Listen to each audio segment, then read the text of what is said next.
Decimus Aurelius had seen the drawings before he saw the valley. Neat lines on papyrus, elevation marks, distance calculations. The previous engineer had left detailed notes, meticulous measurements, and a resignation letter that simply said, "I cannot solve this." Standing at the edge of the Iseron crossing for the first time, Decimus understood why. The ground just stopped, dropped away like the gods had taken a bite out of the earth. 122 meters straight down, he'd walked past buildings in Rome that weren't half that tall. On the other side, 2.6 kilometers away, the land rose again. And somewhere beyond that ridge sat Lugdunum, a city of 50,000 people slowly dying of thirst. The previous engineer had left other things behind. Test sections of pipe, cracked and split, piled by the road like bones. A wooden crane, half-assembled, abandoned when the money ran out, and graves. 3 of them, marked with rough stones. No names, just numbers. Worker 7, Worker 12, Worker 23. Decimus walked the site for a week before he touched anything, studied the failed pipe sections, talked to the workers who'd stayed behind, men with nowhere else to go, waiting to see if Rome would send someone new or just abandon the project entirely. An old Gaul named Brennus had been here from the beginning, 5 years. He'd watched 3 engineers come and go, watched 17 men die. He showed Decimus where each test had failed, pointing with a hand that was missing 2 fingers. "Lost them in the second winter," he said, noticing Decimus looking. "Frostbite. Couldn't feel the rope slipping until it was too late." He shrugged like it was nothing. "The valley takes things from you. Fingers, friends, hope. Stay long enough. It takes everything." They walked to the largest pile of failed pipes, walls thick as a man's thumb, diameter wide enough to crawl through. "The big one," Brennus said. "That was supposed to be the answer. Strongest thing anyone ever built. The previous engineer bet everything on it." "What happened?" 6 hours. Brennus was quiet for a moment. "It held for 6 hours. We were celebrating. Thought we'd finally done it. Then the joint at the valley floor split open." He pointed down the slope, toward a flat area where the grass grew differently. Darker, thicker. That's where Marcus was standing. The water came out like a blade. Took his legs off at the thigh. We carried him back to camp, tried to stop the bleeding. He kept asking if the pipe was okay. Kept saying we could fix it, try again tomorrow. Brennus's voice didn't change. Flat. Matter of fact. He died 3 days later. Kept apologizing. Said he should have stood further back. Said it was his fault. Decimus looked at the dark patch of grass. Looked at the pipe. Looked at the valley stretching out below them, beautiful and terrible in the afternoon light. "It wasn't his fault," he said. "No. It was the pipe. It was always the pipe." Brennus turned to face him. "So, you're the new one. What's your plan?" "Bigger pipe, thicker walls. Same thing every engineer tries before they quit or die." "I don't know yet." Brennus laughed. It wasn't a happy sound. "First honest answer I've heard in 5 years. The city waiting for water was Lugdunum. And Lugdunum was dying." Decimus rode there in his second week, wanting to understand what he was trying to save. The road wound through hills, past farms, past small villages that fed the city. The closer he got, the worse things looked. The public fountains were dry, had been dry for months. Women lined up at the river with clay jugs, walking miles for water that wasn't clean, carrying it back on their heads while their children trailed behind them. The bathhouses were closed. Not just inconvenient, catastrophic. Roman business happened in bathhouses. Deals were made in the warm pools. Alliances formed in the steam rooms. Politics happened naked and wet, and without the baths, Lugdunum wasn't really a Roman city anymore.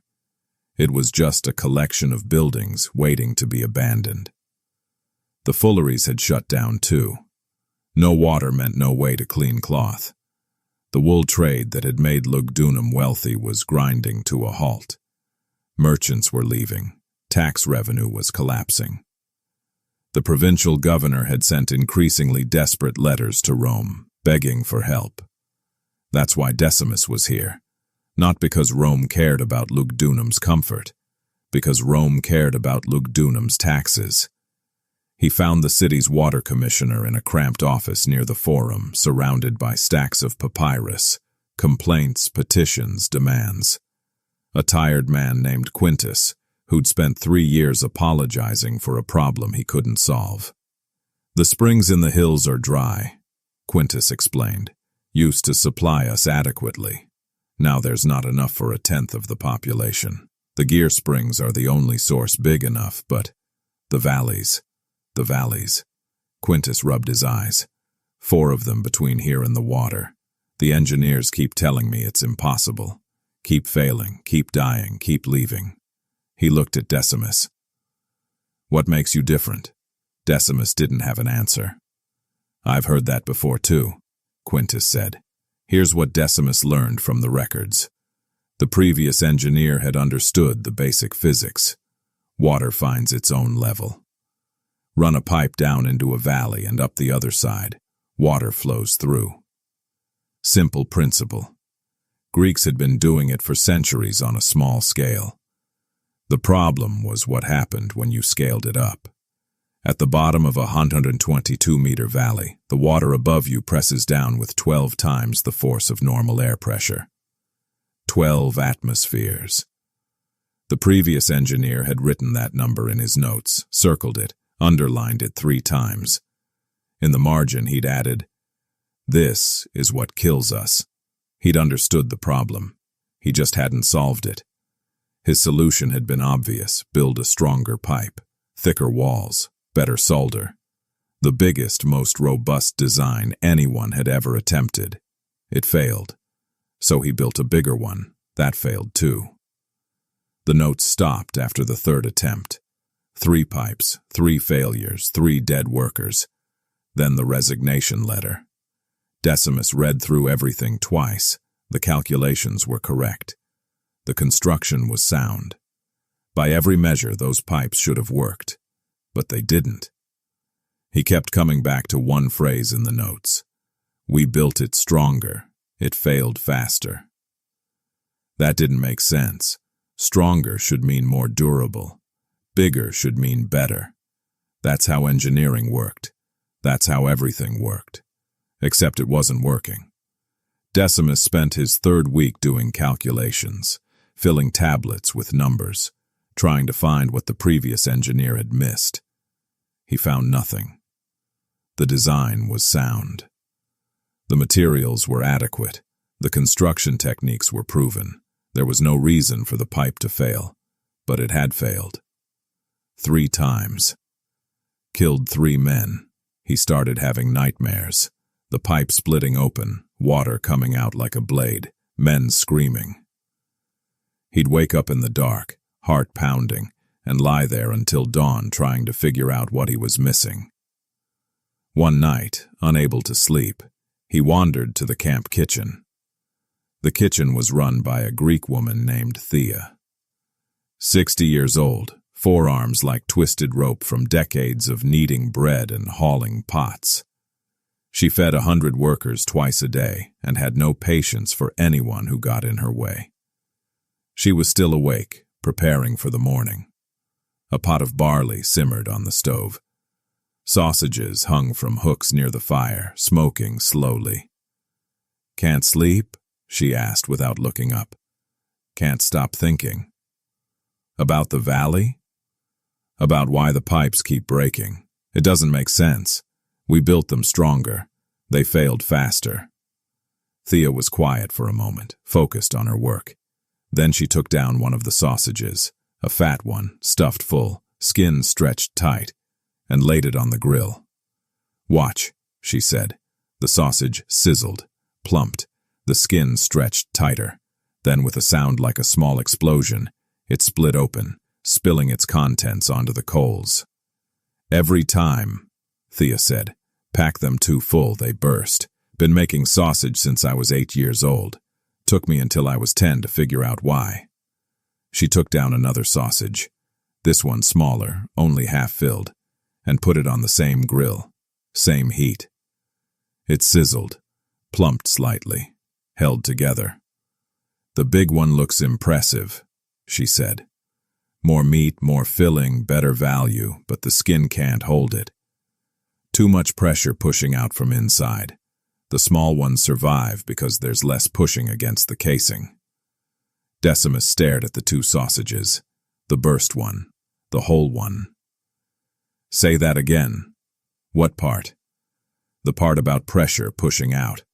Thea looked at him like he was slow. "A sausage is a tube. Filling inside, skin outside. Heat makes the filling expand, push against the skin. Big sausage, more filling, more pressure on every part of the skin. Small sausage, less filling, less pressure. Same heat, different result." She flipped the surviving sausage. "My mother taught me this when I was a girl. You Romans build aqueducts and you don't know how sausage works." Decimus didn't answer. He was seeing the pipe. The big pipe. The thick walls that were supposed to make it stronger. The skin can't hold it. Too much pressure pushing out from inside. "Can I have some wine?" he asked. "You know where it is." He didn't get the wine. He went back to his quarters and started calculating. Different calculations this time. Not about wall thickness or solder strength. About geometry. A pipe is a tube. A sausage is a tube. Pressure inside pushes outward on the walls. The bigger the tube, the more surface area for that pressure to push against. He worked through the mathematics 3 times, then a 4th time because he didn't believe the result. A pipe twice as wide experienced roughly 4 times the stress on every point of its wall. The relationship wasn't linear, it was geometric. The area increased with the square of the radius. The previous engineer's stronger pipes had actually been weaker, not because of bad construction, because of math. Bigger wasn't better. Bigger was worse. The answer wasn't to build a stronger pipe. The answer was to build smaller pipes. 9 pipes.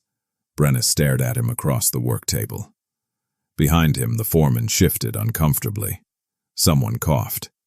9 pipes, Decimus repeated.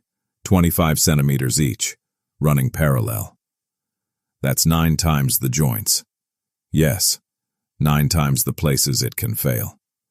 Yes. 9 times the opportunities for a man to end up like Marcus.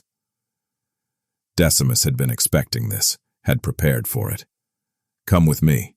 He led them to the kitchen. Thea looked up, annoyed at the invasion, but said nothing when Decimus explained what he needed. She put 2 sausages on the grill, 1 fat, 1 thin. The men watched. The fat sausage burst. The thin one survived. "A big pipe under pressure is like that big sausage," Decimus said. "More diameter means more surface area for the pressure to push against. More force on every point of the wall. The thick walls don't help because the force grows faster than the walls can handle." He pointed to the thin sausage. 9 small pipes, each carrying 1/9 of the water. The pressure is the same, but the force on each wall is manageable. The joints can hold it. The solder can hold it. The material doesn't fail because we're not asking it to do something impossible. Silence. "You learned this from a cook," Brennus said. "I learned the physics from calculations.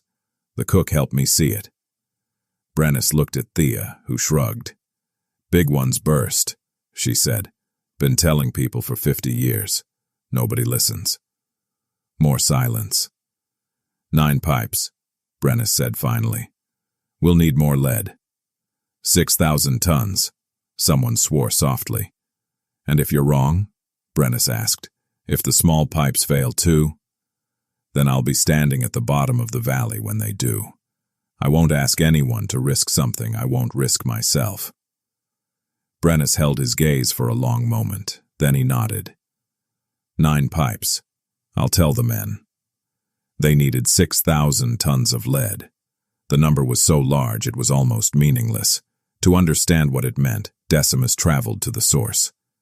The mines at Cartagena, in southern Spain, had been running for 200 years. The landscape around them was dead. Trees stripped for fuel, ground torn open, rivers running gray with tailings. The smoke from the smelters hung over the hills like a permanent fog, thick enough to taste. The workers were slaves mostly, thousands of them. Men who'd been soldiers on the losing side of wars, criminals sentenced to labor, debtors who couldn't pay. They lived in barracks near the mine shafts, worked 12-hour shifts underground, and died at an average age of 30. Decimus watched them haul ore to the surface, baskets on their backs, climbing ladders in near darkness, coughing from the dust that filled their lungs. A man collapsed near one of the shaft entrances, just dropped, like a puppet with cut strings. Other workers stepped around him, kept moving. Eventually, someone dragged him out of the way. The mine supervisor was a Roman named Servius, fat and comfortable, who'd never been underground in his life. 6,000 tons, he said, reviewing the order. That's considerable. For one project? One project. Must be important. Decimus thought about Lugdunum, the dry fountains, the closed bathhouses, the women carrying water from the river. It's a city, he said. Servius shrugged. He didn't care about cities. He cared about quotas. The lead would take 18 months to produce. 85,000 ingots cast in molds, stamped with the imperial seal, stacked in warehouses to await transport. Ships would carry them across the Mediterranean to Massilia. Ox carts would haul them up the Rhone Valley, 15 kilometers a day on good roads, less when it rained. 4,000 cart trips, minimum. A river of metal flowing north. Decimus watched another slave collapse near the shaft entrance. This one didn't get up. The cost, he said quietly. What's that? Nothing. The lead that would save Lugdunum was paid for in lives that no one would count. That was how Rome worked. That was how everything worked. But at night, in the inn where he was staying, Decimus couldn't stop thinking about the man who'd collapsed. Wondered if he had a name. A family. Someone waiting for him to come home. The water for Lugdunum would flow through pipes made from ore that man had carried on his back. The people taking baths would never know, would never think about it. Decimus thought about it, couldn't stop thinking about it.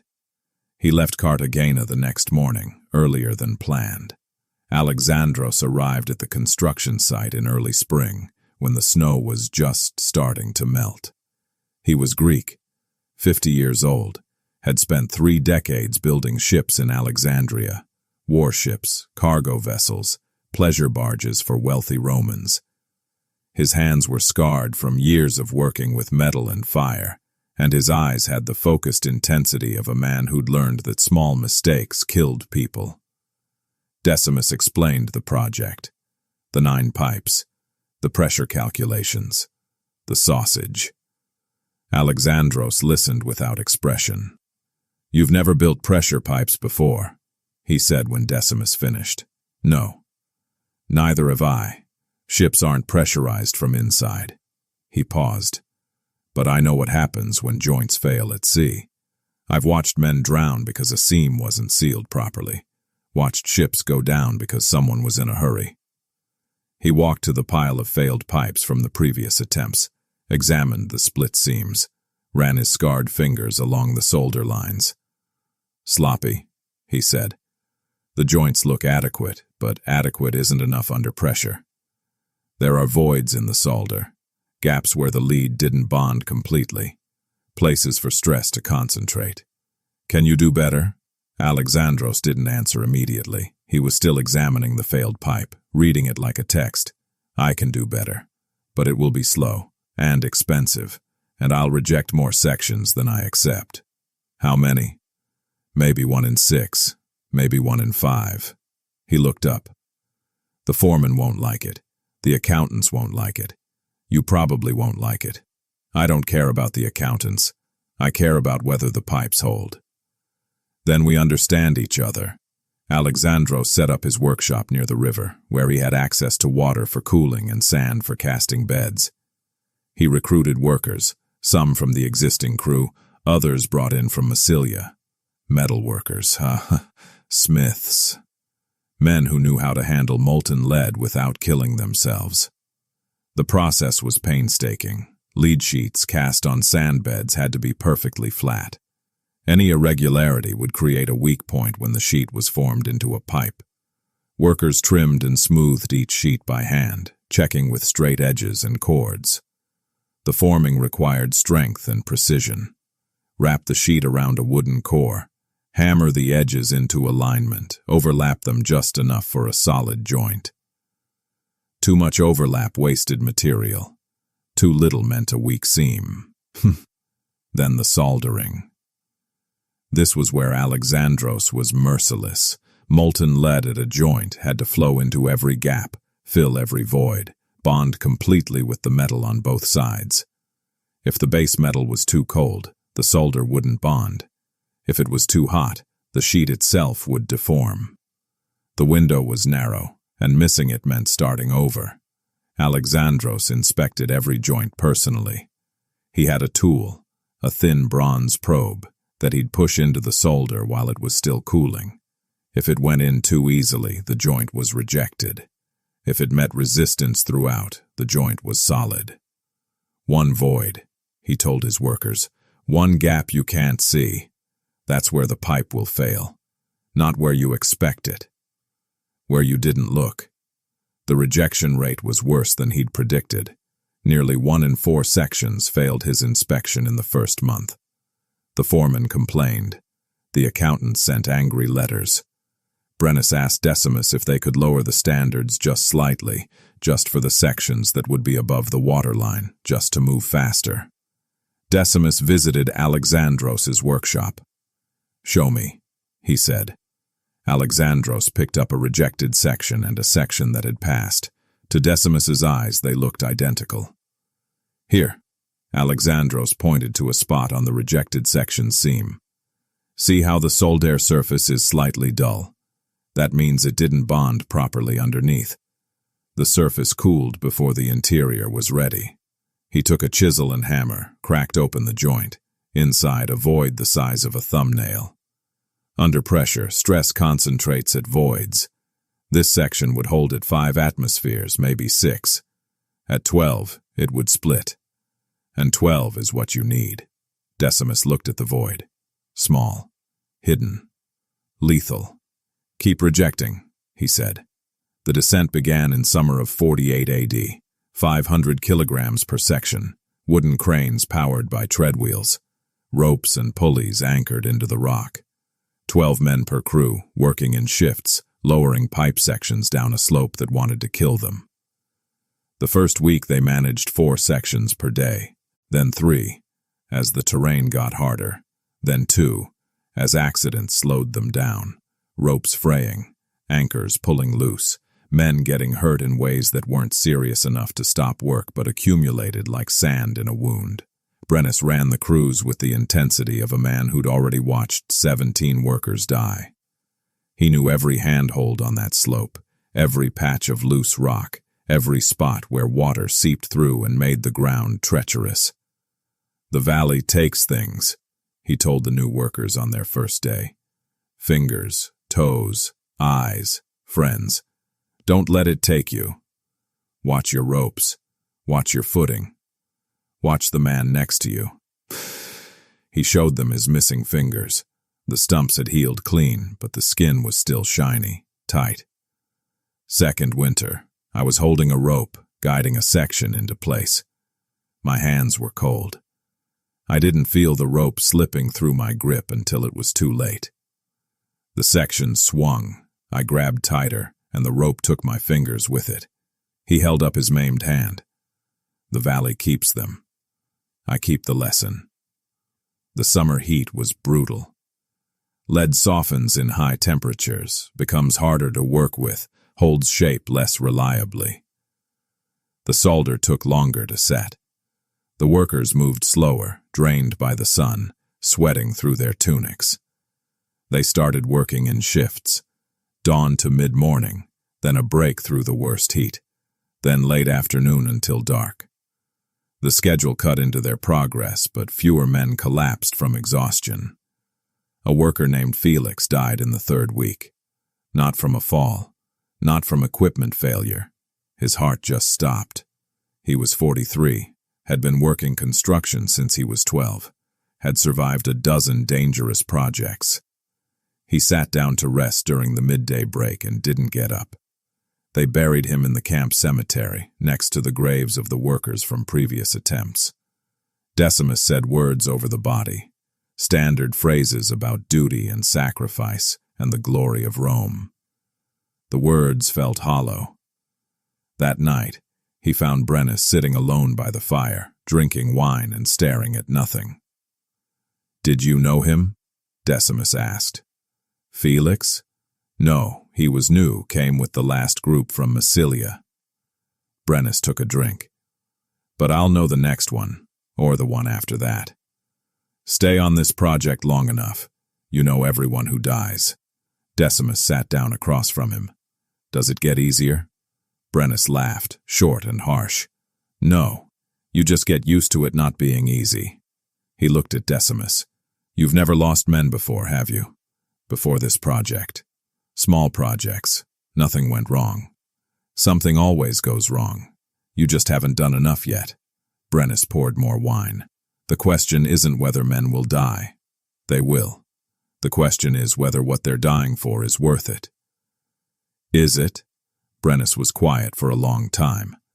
"Ask me when the water's flowing."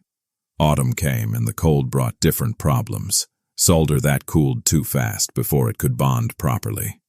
Joints that looked solid on the surface but had hidden weaknesses underneath. Alexandros rejected an entire week's work in October. 17 sections that had passed visual inspection but failed under pressure testing. The workers were angry. 17 sections was 2 weeks of labor, erased. The foreman demanded explanations. Decimus called everyone together.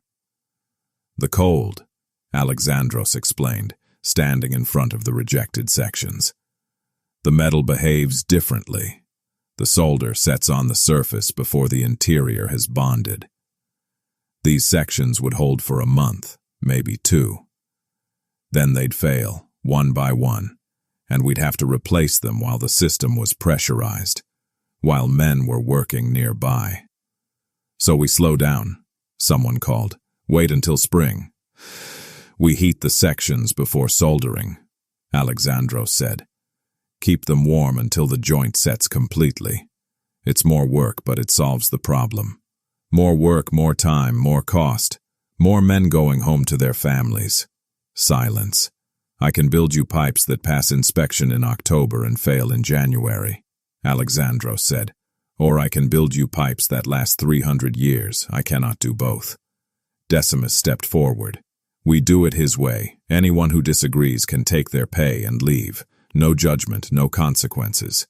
But if you stay, you do it his way." No one left. Winter stopped the work entirely for 2 months. The slope became impassable. Ice on the rocks, snow covering the anchor points, wind that could knock a man off his feet and send him tumbling into the valley. The workers huddled in camp, maintaining equipment, preparing for spring, telling stories about the men who'd died and the men who'd survived. A kind of mythology was forming around the project. The valley that ate people, the pipes that couldn't be built, the stubborn engineer who thought a sausage would save them. Decimus heard the stories, didn't correct them. Maybe they needed the mythology to keep going. Spring brought mud. The slope turned treacherous in new ways. Footing that looked solid gave way. Rocks shifted under weight. Small landslides swept away equipment and nearly swept away men. They lost their second worker in April, a man named Titus, young, strong, careful. His anchor rope held. the rocket was anchored to didn't. He fell 40 meters and lived long enough to ask about his wife. Decimus wrote the letter himself. Started it 3 times. Couldn't find the right words. What do you tell a woman whose husband died digging a ditch in a valley she'll never see? That he was brave? That he didn't suffer? Both would be lies. He settled on the truth. Titus had been helping build something that would bring water to 50,000 people. Something that would last for generations. Something that mattered. He wasn't sure she'd care. Probably she just wanted her husband back. The valley floor was where the physics became real. They reached it in September of 49 AD, 18 months after starting the descent. Behind them, more than 2 kilometers of pipe, anchored to the slope, joints sealed, waiting for water. Ahead of them, the flat ground where the pressure would peak. 12 atmospheres. The weight of 122 meters of water pressing on every square centimeter. This was where the previous engineers' designs had failed, where Marcus had lost his legs, where the project had broken every man who'd attempted it. Decimus was on site when they lowered the first section into place at the valley floor, not watching from a safe distance. Standing close enough to die if it failed, Brennus didn't try to stop him. He understood. The section settled into its stone cradle. Workers moved in to connect it to the descending pipe. The soldering crew heated the joint, applied the molten lead, worked it into the seam. The joint cooled. Set. Held. They connected the pressure testing equipment. Hand pumps, gauges, valves. Slowly the pressure built. 8 atmospheres. The safe range. Any pipe could handle this. 10 atmospheres. Into the danger zone. This was where the big pipes had started to groan. 11 atmospheres. The previous engineer's best pipe had failed at 11. 12 atmospheres. The section held. Decimus realized he'd been holding his breath. His hands were shaking. His heart was pounding so hard he could hear it in his ears. The section held. Another one, he said. His voice came out strange, thick. They lowered the next section, soldered it, pressurized it, held. And the next. And the next. By sunset, they had 12 sections in place at the valley floor. 12 sections holding at 12 atmospheres. Not one failure. Brennus found him sitting by the river as the light faded, watching the water flow past. It worked, Brennus said. It worked. You sound surprised. Decimus laughed. It came out wrong, too high, almost like a sob. I was sure. The math was right. The physics was clear. But I kept seeing Marcus, kept seeing Titus, kept thinking, what if I'm wrong? What if the sausage was a coincidence? What if I kill more men with a theory? Brennus sat down beside him. You didn't kill Marcus. The previous engineer's design killed Marcus. You didn't kill Titus. The mountain killed Titus. He picked up a stone, turned it over in his hands. You gave us a chance. That's more than anyone else did. It still might fail. Everything might fail. That's what makes it work worth doing. He threw the stone into the river. They watched it disappear. The men are talking about you, Brennus said. The new workers, the ones who came after we started down the slope. They say you're either a genius or a madman. Which do you think? I think you watched a cook make sausage and saw something the rest of us missed. That's not genius or madness. That's just paying attention. He stood up. Get some sleep. We've got 2 more kilometers to go. The Venter Bridge was Alexandros's idea. They were 6 months past the valley floor, climbing the far slope, when he brought it to Decimus. I've been studying the records from Pergamon, he said. They built a continuous siphon there, 190 meters deep, 19 atmospheres at the bottom. I know. It failed constantly. It's still failing. Maintenance crews work full-time just to keep it running. They replace 10, 15 sections a month. Alexandros spread out his drawings. The problem isn't the peak pressure, it's the sustained pressure. Lead solder can handle high stress for a while. It can't handle high stress forever. The material creeps, deforms, eventually fails. So we build better joints. Better joints delay the failure. They don't prevent it. He pointed to a sketch. But what if we gave the system a rest? Brought the pipes up to an open basin halfway across, let the water surface, then sent it back down. Decimus studied the drawing. A bridge in the middle of the valley, an open channel on top, pipes descending on either side. The pressure would drop to 0 at the basin. Every joint in the system gets a break. Stress that would be continuous becomes intermittent. The material has time to recover. It would be expensive, building a bridge just to give the water a rest.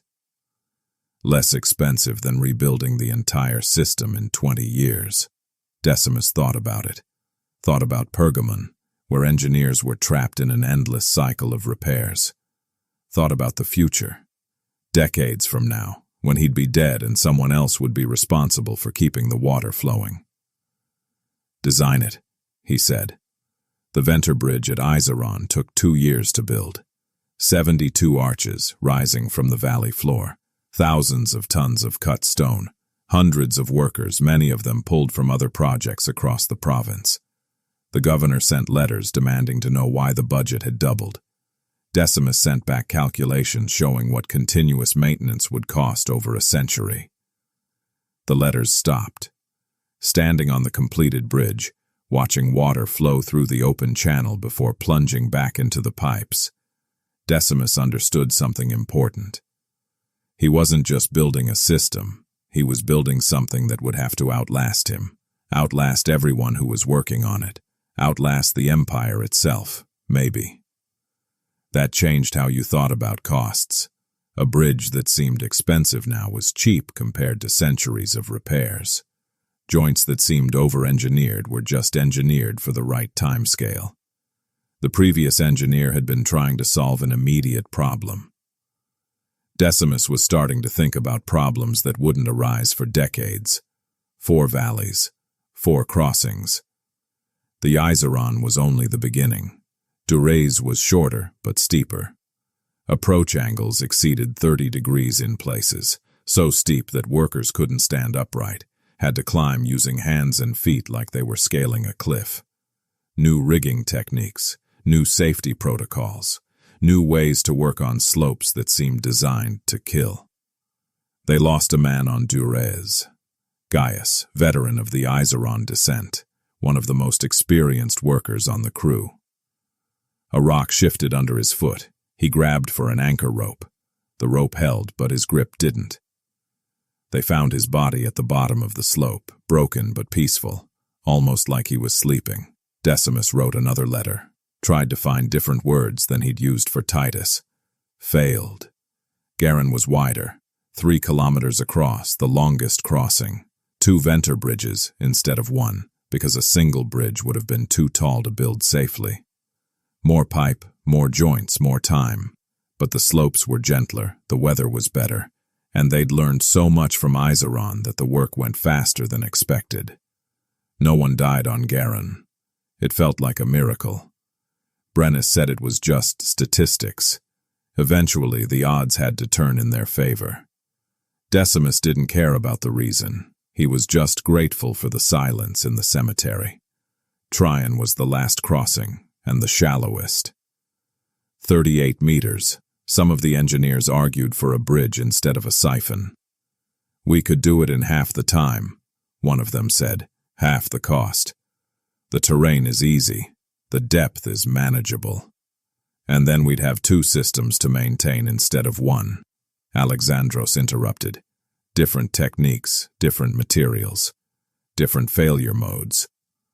The siphon approach is working. Why change now? They built the siphon. It took 8 months, fast by their standards. The crews knew what they were doing. The supply chains were running smoothly. The fear that had haunted the early days of the project had been replaced by something else. Confidence, not arrogance. They'd lost too many men for arrogance, but confidence. The knowledge that they could solve problems, that the theory was sound. that the sausage, ridiculous as it seemed, had been right. The full system test happened on a spring morning in 51 AD, 4 years after Decimus had first stood at the edge of the Iseron Valley, 3 years after they'd started the descent, 2 years after the first successful test at the valley floor. Everyone was there. Workers, engineers, foremen, Alexandros and his metalworking crew, Brennus and the veterans who'd been on the project from the beginning, even Thea, who'd closed the kitchen for the morning because, as she put it, "I want to see if my sausage actually works." Water entered the header tank at the top of the first slope. 9 openings, precisely aligned, split the flow evenly into 9 pipes. The pipes filled, section by section, down into the valley, across the floor, up through the venter bridge, down again, up the far slope, then into the channel to the next crossing, and the next, and the next. At each stage, Decimus waited for the failure, the burst joint, the split seam, the scream of water cutting through metal and flesh. It didn't come. The water reached Lugdunum at midday. Decimus was there, at the distribution point when it arrived. Quintus, the water commissioner, was there too. Older now, grayer, still surrounded by stacks of complaints that he might finally be able to answer. The first fountain came back to life, water arcing into the basin, clear and cold, drawn from springs 85 kilometers away. People gathered. At first just a few, workers who happened to be nearby, merchants from the shops around the forum. Then more. Word spread through the city, and people came to see. A woman pushed through the crowd, carrying a clay jug. She filled it at the fountain, drank, then stood there crying. 3 years, she said to no one in particular. 3 years I've been walking to the river. 3 years. More people came, more jugs, more tears. Decimus stood at the edge of the crowd, watching. Brennus found him there. "You should say something," Brennus said. "Speech, ceremony, something." "What is there to say?" "That we did it, that we solved the impossible problem, that the water flows." Decimus watched the woman with the jug. She was filling it again, drinking again, like she couldn't believe it was real. "The water says it better than I could." The Gear Aqueduct delivered water to Lugdunum for more than 300 years, 30 to 50 million liters a day, enough for a city that eventually grew to 100,000 people. Baths and fountains and latrines and fulleries all running constantly, all fed by water that crossed 4 impossible valleys through 36 parallel pipes. The system required maintenance, monthly inspections, joint repairs, sediment clearing, a dedicated crew of 50 to 100 workers full-time just for the gear line. But it worked. Through wars and plagues and political chaos, it worked. Decimus didn't stay to see most of it. He moved on to other projects, a harbor in Alexandria, a bridge in Hispania, other impossible problems that needed solving. He carried the lessons of the Iseron with him, the sausage, the physics, the importance of thinking about timescales longer than a human life. He died in 78 AD, at the age of 62. Old for an engineer, old for anyone in that era. His grave marker, if it existed, has long since been lost. Brennus stayed at Lugdunum. Retired from construction, took a job supervising the maintenance crews. Spent his last years walking the line, checking joints, training young workers in the techniques he'd learned the hard way. "The valley takes things," he'd tell them, showing his missing fingers. "But if you're careful, if you pay attention, if you do the work right, you can take something back." He died in his sleep, in his 70s, one of the few men from the original crew who got to grow old. Alexandros returned to Alexandria after the project was complete. He'd come for one job and stayed for 5 years. Back home, he applied what he'd learned about pressure in joints and sustained stress to ship construction. His vessels lasted longer, leaked less, survived storms that sank other ships. He never talked about the Iseron publicly, but in letters to colleagues, he sometimes mentioned the pipe problem and the cook's solution. Other engineers asked what he meant. He just smiled. Thea stayed at the camp kitchen until there was no more camp. Then she moved to Lugdunum, opened a food stall near the forum. Her sausages became famous, not because she told people about the aqueduct, but because they were good. Perfectly cooked. Never burst. She died in her 80s, surrounded by grandchildren who'd heard vague stories about engineers and valleys and pipes. They didn't really understand what their grandmother had contributed. She probably didn't either, fully. She'd just been making sausage. Complaining about the big ones bursting. Sometimes that's enough. The ruins at Chapanost don't look like much anymore. Stone walls overgrown with grass, holes in the ground behind iron grates, signs in French that tourists walk past without reading. But if you know what you're seeing, you're looking at one of the ancient world's great engineering achievements. A system that moved millions of liters daily across terrain that should have been impossible. A solution so effective that modern engineers, with all their tools and theories, couldn't significantly improve on it. In 2003, researchers ran computer simulations of Roman siphon systems. They wanted to know if the design features, the tower basins, the venter bridges, the multiple parallel pipes, actually served a purpose, or if they were just expensive tradition. The simulations confirmed what Decimus had figured out with sausages and arithmetic. The parallel pipes distributed stress efficiently. The venter bridges allowed intermittent pressure relief that extended system life dramatically. The tower basins dampened pressure waves during startup. The Romans had solved problems that modern engineers describe with differential equations. They'd done it without equations, without simulations, without computer models. They'd done it by watching things fail and asking why. Decimus Aurelius isn't mentioned in any surviving Roman text. Neither is Brennus or Alexandros or Thea.